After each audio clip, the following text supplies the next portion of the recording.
Hey investor friends, I'm Michelle Markey and I've got a few more nuggets of wisdom from Charlie Munger at the 2022 Daily Journal Corporation annual meeting, in which Charlie said that even though he and Warren Buffett weren't trying to be the gurus for the world, he said modestly and humbly that he and Warren are artificial, accidental gurus. And also I think that there's so many historical lessons and insights we can learn from Charlie to help us avoid repeating some of the mistakes of the past. And some of this has to do with inflation and the effects of money printing or lack thereof, and what will happen with rising interest rates, and a few more other areas that he touched on that I think are so critical for us to hear. So if you also enjoy learning from some of the best investors of all time, I hope you'll like and subscribe to my video and YouTube channel, because it goes a very long way with helping with the YouTube algorithm, and I greatly appreciate it. So let's get into it. So one of the shareholders asked, what are Charlie Munger's thoughts on the current inflationary environment, and how does it compare to the 1970s when Paul Volcker was Fed chair, to which Charlie said, well, when Volcker, after the 70s, took the prime rate to 20% and the government was paying 15% on its government bonds, that was a horrible recession. Lasted a long time, caused a lot of agony, and I certainly hope we're not going there again. I think the conditions that allowed Volcker to do that without an interference from the politicians were very unusual. And I think in 2020 hindsight, it was a good thing that he did it. I would not predict that our modern politicians will be as willing to permit a new Volcker to get that tough with the economy and bring on that kind of a recession. So I think the new troubles are likely to be different from the old troubles. You may wish you had a Volcker-style recession instead of what you're going to get. The troubles that come to us could be worse than what Volcker was dealing with, and harder to fix. Like what? Well, think of all the Latin American countries that print too much money. They get strongmen and so forth. That's what Plato said happened in the early Greek city-state democracies. One person, one vote, a lot of equality, and you get demagogues, and the demagogues lather up the population, and pretty soon you don't have your democracy anymore. I don't think that was a crazy idea on Plato's part. I think that accurately described what happened in Greece way back then, and it's happened again and again and again in Latin America. We don't want to go there. At least I don't. Me neither. We've done something pretty extreme, and we don't know how bad the troubles will be, whether we're going to be like Japan or something a lot worse. And what makes life interesting is we don't know how it's going to work out. I think we do know we're flirting with serious trouble. I think we also know that some of our earlier fears were overblown. Japan is still existing as a civilized nation, in spite of unbelievable excess by all former standards in terms of money printing. Think of how seductive it is. You have a bunch of interest-bearing debts, and you pay them off with checking accounts, which you're no longer paying interest. Think of how seductive that is for a bunch of legislators. You get rid of the interest payments, and the money supply goes up. It seems like heaven. And, of course, when things get that seductive, they're likely to be overused. And does Charlie think it's likely that we'll experience major increases in interest rates in the upcoming decades, like what happened between 1950 and 1980? And Charlie answered, well, that, of course, is a very intelligent question and a very difficult question. When you print money on the scale that modern nations are printing it, Japan, the United States, Europe, etc., we're getting into new territory in terms of size. The Japanese bought back not only a lot of their own debt, but a lot of their common stocks. So the Federal Reserve System, you can't imagine how much money printing Japan has done. They haven't had all that much inflation, and it's still a very admirable civilization. In fact, you could argue that Japan is one of the more admirable civilizations in the whole world. And in spite of all this very extreme government money printing they've done, and they haven't had terrible consequences. Now they've had 25 years of stasis with living standards not improving very much. I don't think that came from their macroeconomic policies. I think that came from the rise of tough competition for their export powerhouse from China and Korea. But at any rate, it's weird what's happening happening, and nobody knows for sure how it's going to work out. I think it's encouraging that Japan can print as much money as it has and remain as civilized and calm and admirable as it has. And so I hope to God the United States has similar happy outcome. But I think the Japanese are better adapted for stasis than we are. I think it's a duty-filled, civilized bunch of people, a lot of them older, not many young people, and they just suck it in and cope. In our country, we have terrible tensions. It's way harder to run a country which is not mono-ethnic like Japan. It's way harder to run a nation like the United States with different ethnicities and groups and so forth than it is to run Japan. Japan is basically sort of a mono-ethnic civilization which is proud of its ethnicity, and of course they can cope with the troubles better than some other people can. But we don't know where we're going. There's never been anything quite like what we're doing now, and we do know from what's happened in other nations, if you try and print too much money, it eventually causes terrible trouble. And we're closer to terrible trouble than we've been in the past, but it may still be a long way off. I certainly hope so. I think that Becky Quick articulates the following question better than I could, so I'll bring it up momentarily. But in a nutshell, the question gets at if Charlie thinks that the U.S. will handle its money printing problems as well as Japan did, to which they said, prior to the pandemic, it seemed like the U.S. was getting used to borrowing and running revenue deficits of close to 20%. Now we're marching closer to the well-known demographic storm that will drive deficits still higher. He estimates that we are currently running about a 33% total deficit if you include unfunded future Social Security and Medicare obligations. Meantime, we're headed to higher interest rate costs on top of our $30 trillion in debt. Today, interest comprises 6% of our spending, and the potential to double or triple interest expense is only going to make the problem worse. How can we get the public, companies, and politicians to recognize the seriousness of this problem and begin to take action?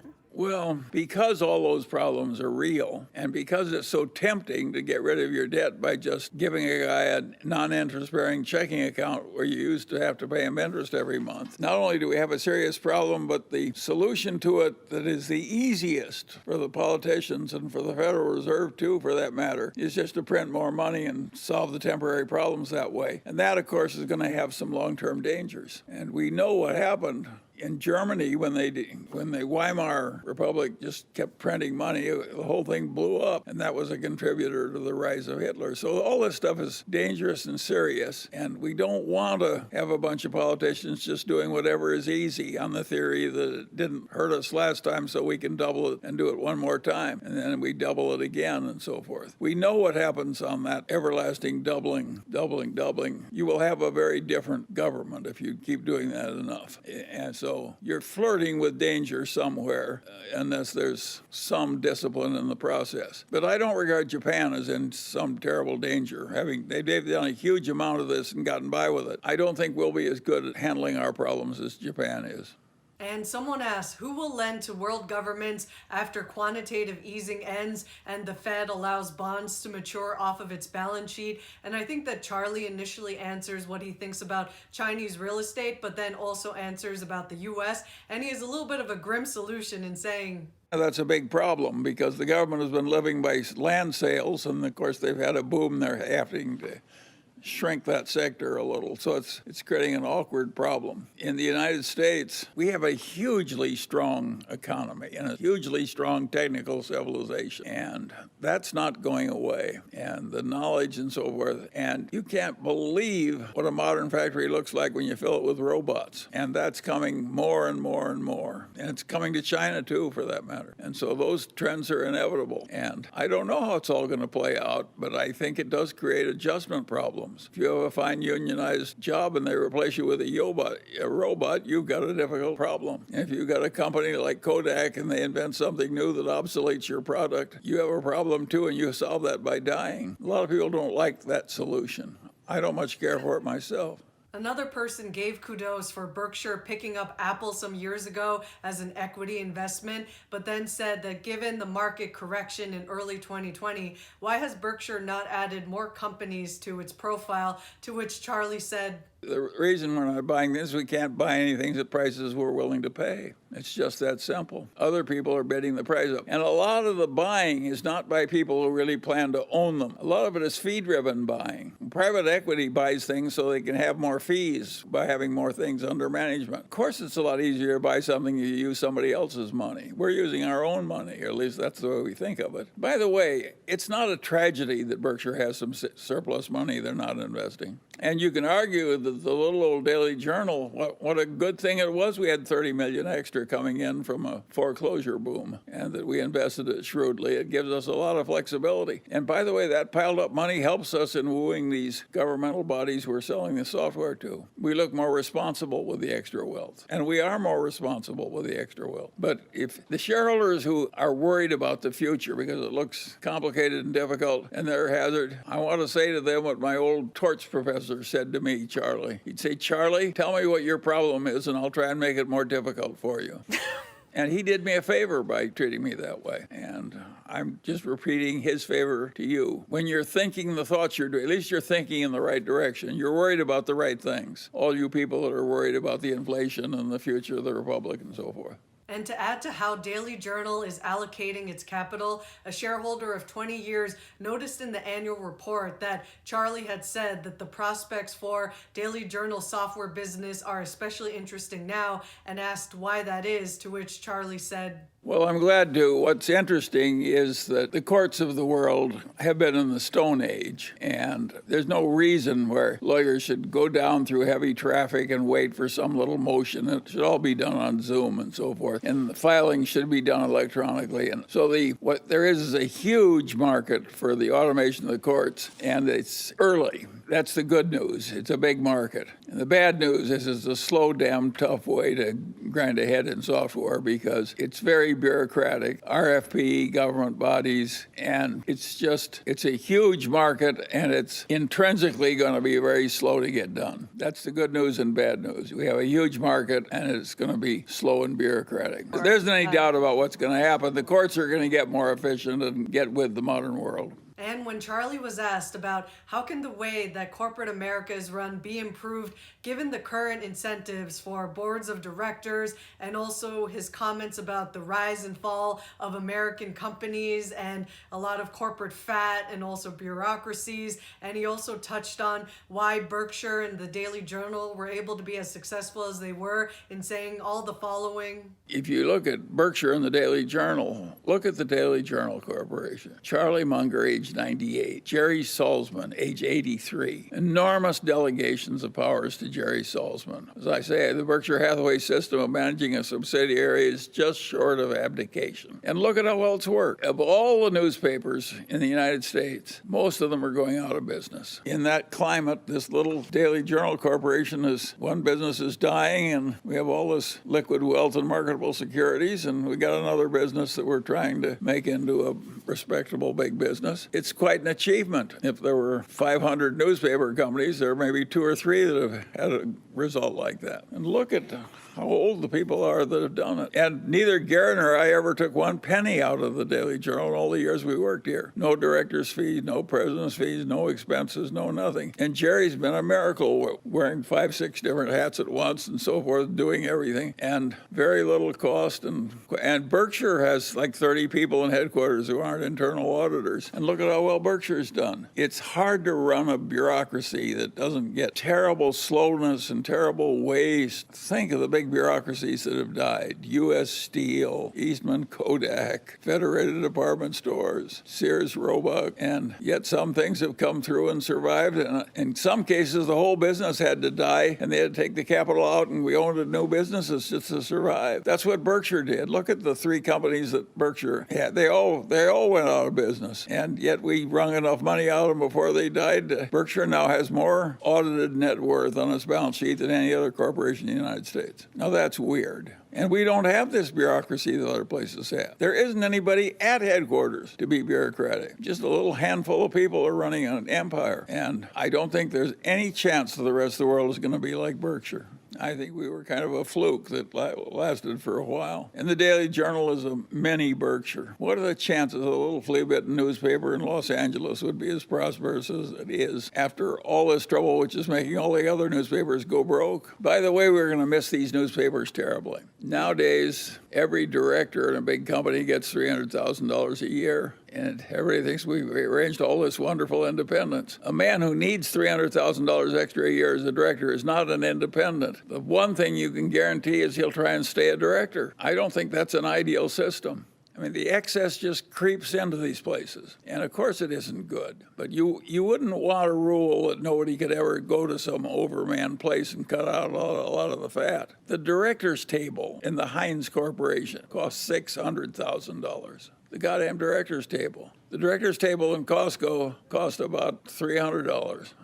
And finally, on how things are always changing, Charlie talked about how people are increasingly working from home, and he lamented the end of the World Book Encyclopedia in saying, Pandemic has given us an awful lot of people who have gotten used to not being in the office except 5 days a week. So I think some of these changes are here forever. One of the investments that nobody ever talks about at Berkshire is the World Book Encyclopedia. I grew up on it. You know, they used to sell it door to door. And that thing they had every word in the English language graded for comprehension, and it had a vast amount of editorial input. So it was easy for a child who wasn't necessarily a brilliant student to understand that encyclopedia. It was more understandable. And Berkshire made $50 million a year pre-tax out of that business for years and years and years. And I was always so proud of it because I grew up with it and it helped me and so forth. And of course, I liked the $50 million a year. And then a man named Bill Gates came along and he decided he's going to give away a free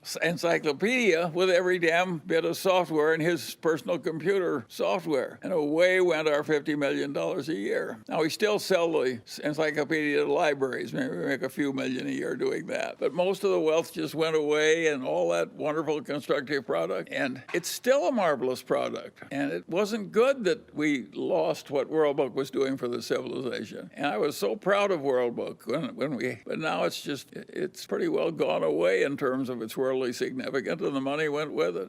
That's just the way capitalism works. It has destruction. And some of the things you lose, you're really going to miss, and you're not going to replace them. I don't think these TV programs that charm our children are as good as the World Book was for them. World Book helped me get ahead in life. And the people who aren't going to read the World Book and who are hanging in front of the TV set, they're not blessed, they're cursed. Now, there are advantages, too, and they're having television. By the way, I'm not weeping any tears that I don't have my World Book anymore. I've adjusted. I miss it, but